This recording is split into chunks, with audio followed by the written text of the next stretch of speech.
Hey,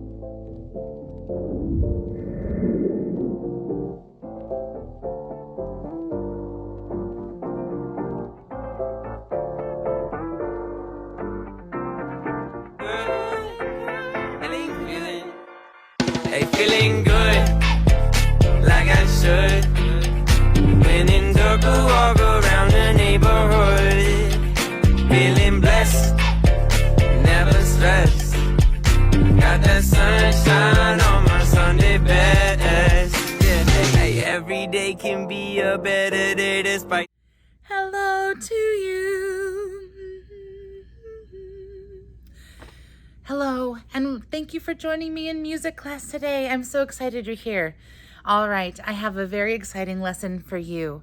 My friend Anna is going to demonstrate and talk about the violin. So Anna is a wonderful violin player and fiddle player. She's so great, and she even played fiddle at my wedding with her dad accompanying her on guitar. So thank you for listening to my friend Anna. And at the end of this, don't forget to click on the link down in the comment section for the rest of your music lesson. Have a great day.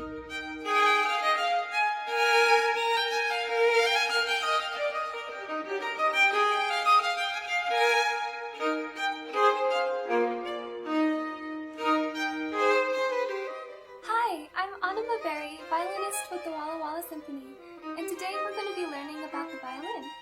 Have you ever wondered how a wooden box and a stick can make such a variety of sounds?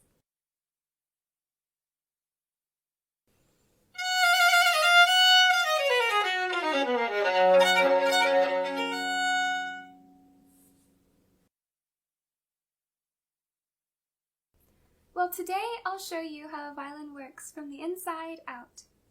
It all starts with some spruce, maple, and ebony. An instrument maker, or luthier, takes these pieces of wood and carefully carves and bends them based on geometric relationships into certain shapes to form a violin. These parts are held together with hide glue, glue derived from animal hide. It's a very detailed and delicate process that can take anywhere between 250 and 450 hours. Luthiers have been making violins almost in the same way for close to 500 years. That's a long time. Since the birth of the violin in Cremona, Italy in the 1530s, only a little has changed in its construction. Here is a Baroque-style violin made by my husband. You can see that it has a short fingerboard, a wide, flat tailpiece, a wedged fingerboard, and gut strings.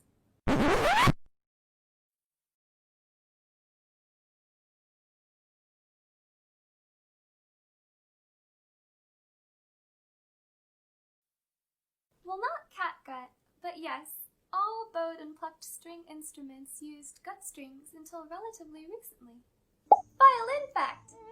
Gut strings were in common use until World War II, when gut was needed for sutures in the war effort. Violinists and other bowed string players switched to metal and metal-wound synthetic core strings. But don't worry, Luna, it's usually beef or lamb, and it's a byproduct. They don't kill the animals just for their intestines. Anyway, let's take a look at the violin in its current form. As you can see, the violin as it is most often played today has a longer fingerboard, so you can play higher notes more easily, a narrow curved tailpiece, overstand rather than a wedge to make it easier to play in higher positions, and metal and synthetic core strings. It's also usually outfitted with a chin rest and shoulder rest, invented in the 1820s and mid-20th century respectively, which can make shifting long distances easier. This is the kind of instrument you'll see in a modern symphony orchestra, like the Walla Walla Symphony Orchestra.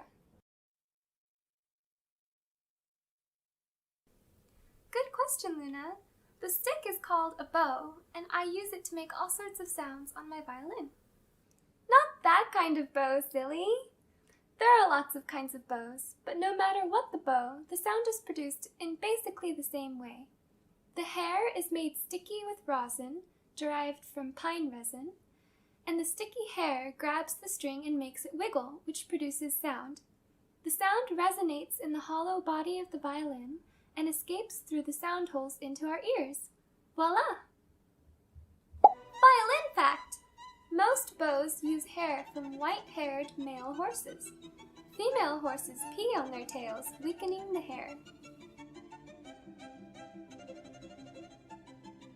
Well, unlike the violin itself, the bow has changed quite a bit in the past 500 years. For a long time, its size and shape wasn't standardized, so it varied from region to region and decade to decade. It only really became standardized in the form that we still use today after the development of the Tort bow by Francois Xavier Tort in the 1780s. In other words, I like to use different bows for different pieces that I play depending on when and where they were composed. I'm still saving up for a classical bow and an Italian short bow. What's that?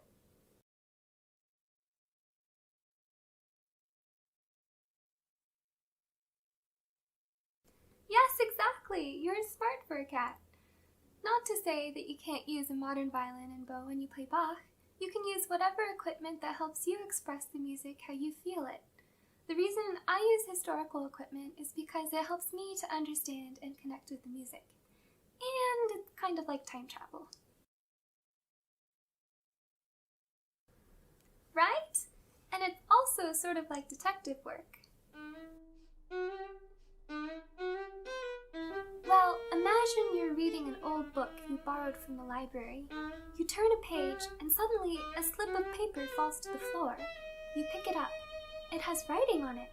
On closer inspection, you see that it's a recipe of some sort. You get excited and start to make the recipe. But wait! Before you can start cooking, you need to do some sleuthing. What is a fistful? Whose fist are we talking about? Was it a little old lady? Or a man with big ol' mitts? And rice? What kind? Brown? Jasmine? Arborio? Maybe if we knew where the creator of this recipe lived. And what is pepper to taste?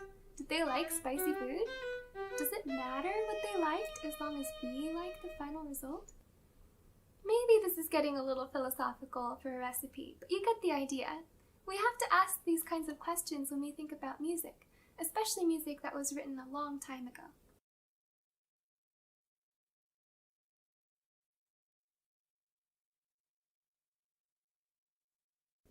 Well, you can pluck the strings, which is an effect called pizzicato.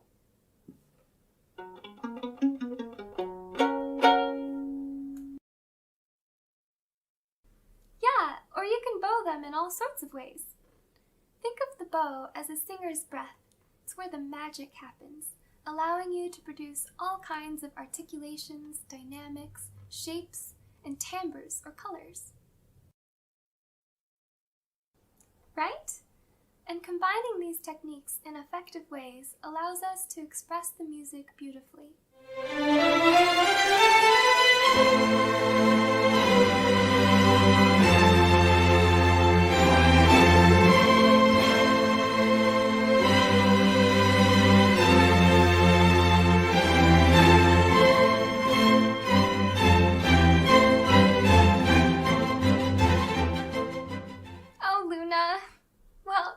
Joining me and learning about the violin today.